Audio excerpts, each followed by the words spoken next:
unha polémica ui. entre a veciñanza de Vilar de Donas, en Palas de Rei. É unha polémica por culpa dunha fonte de granito. Non dunha fonte. No, bueno, unha fonte que colocaron ali que dixeron que era a fonte da esperanza, agora mesmo xa é a fonte da discordia. Mira que fonte. Porque mira que fonte, sí, mira que fonte din algúns veciños, outros din sácame dai a fonte que non a quero, que me rompe co patrimonio. Mira, están na casa xa vendo de fondo aí esa fonte, ese si non é porque é o que se fala ali na vila e no pobo, sí ou non?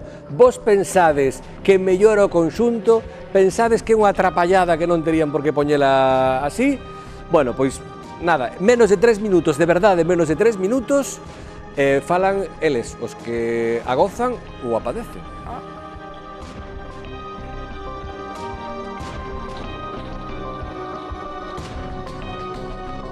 A mí no es que me guste la fuente, pero no tampoco estoy en contra. Me parece bien.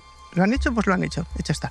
Raúl, tú como presidente da Asociación de Veciños, pois ti estes a iniciativa de colocar aquí esta fonte, non? Como xurdiu esa iniciativa? Unha das razóns é que aquí parece ser, nos tempos pasados, houve unha fonte, unha pía, un depósito onde vivía o ganado.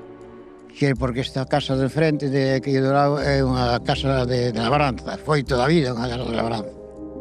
É unha fonte de material noble que é a pedra, o granito da nosa zona, que ten o seu sentido, porque o significado da fonte esta simbolizar a loita da auga directamente contra o lume.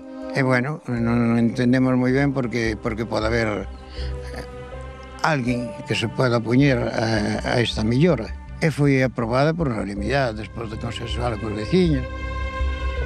José Manuel, vos, pola vosa parte, si que unha vez se instalou esta fonte, pois houve un pouco de discrepancia a hora da súa instalación porque a nivel patrimonial igual non cumple con algúns requisitos, non? A ver, isto é outro burato no tellado de Vilar das Donas. Temos o mosteiro que está coberta toda derruída, nos dudamos moito de que Patrimonio hau autorizado esta aberración.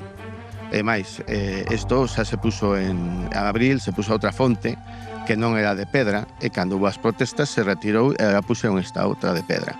E a nos isto nos parece, vergonzoso. Estamos a 10 metros dunha capela do século XVIII, a 12 metros do seu cruceiro, en unha carballeira fermosísima.